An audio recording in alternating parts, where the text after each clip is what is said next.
these clock fronts. So I'm going to have to make something for the clocks to fit on, and I presume these are in different scales. But so you've got the metal plate that you attach to some, and I will show you when I'm making these, which is why I say subscribe, and then you'll get notification. And then you put the dial on the front, depending on which frontage you're using. And there's 4, so I suspect that is a little 1/24th or 44th or something, I don't know, something or other, diddy one. And then there are some really itsy bitsy little hands for your clocks. And note, yes, the last 2 there are broken, but that really doesn't matter because I've got plenty of others to choose from. And I'm just really excited about those. So when I bought Maggie May's, let me just show you this. In with Maggie May's came this bundle of balsa wood, which is sort of logs, if you like. And what I'm thinking is that I can use one of these logs and actually carve, might take me a few attempts to get it how I like it, carve a wooden block for these clock fronts to sit on. And if I get it all right, there we are, I've got 4 clocks to play with. How wonderful is that? So these are all going to be in Ashton Place in different parts of the house. And I looked at clocks online, and some of them are like, they're really quite nasty and not nice at all. And I really like the detail of this. I mean, look at these clock faces. Aren't they fantastic?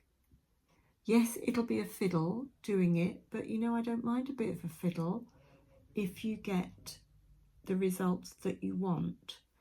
Let's talk clocks, give you a little update.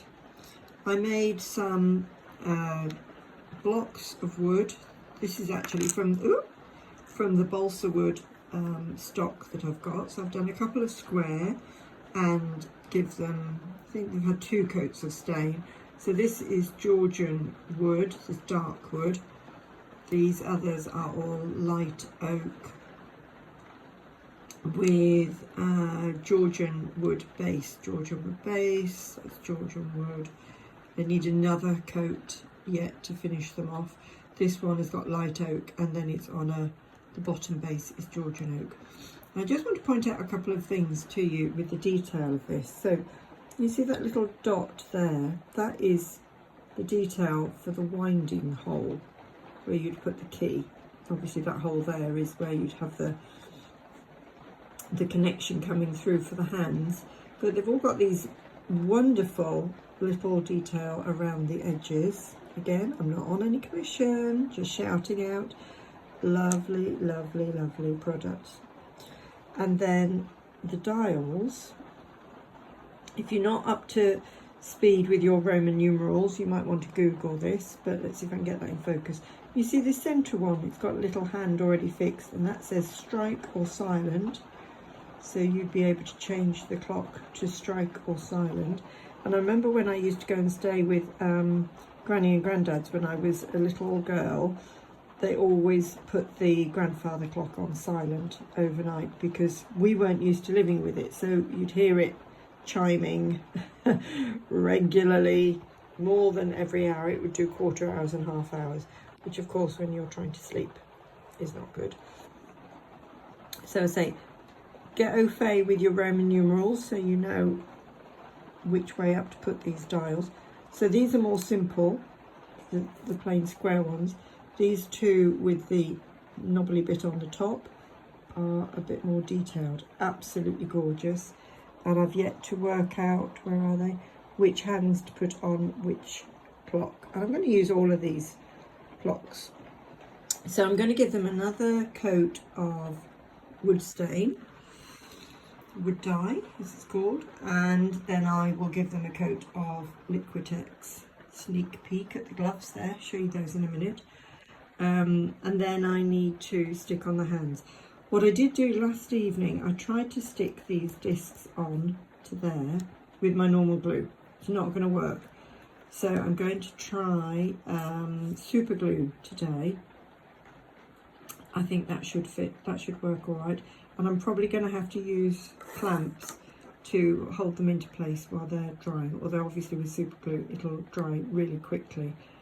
And then I will probably give you a little update and then choose which hands I'm going to put on. I'm trying to decide whether or not I'm going to do anything in this central bit up here or not. Haven't decided just yet. Some of them need a bit of prettying up. And the clocks are finished. I'm absolutely delighted with these. This one, this is a doorstop, or door handle, door knob that I've stuck on the top there. Love the shape of that.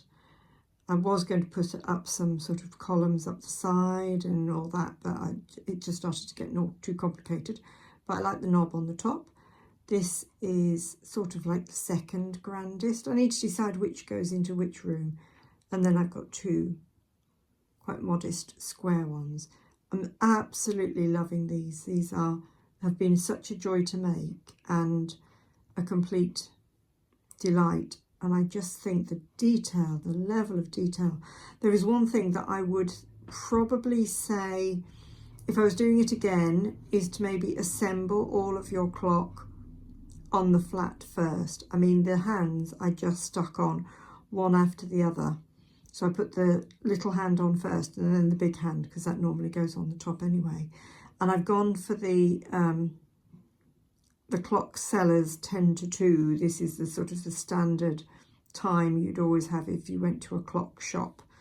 If they weren't running, they'd be set at 10 to 2, because it's a nice configuration, and also you haven't got to think too much about if it's sort of part way round the hour, then where exactly does the big hand sit and all of that.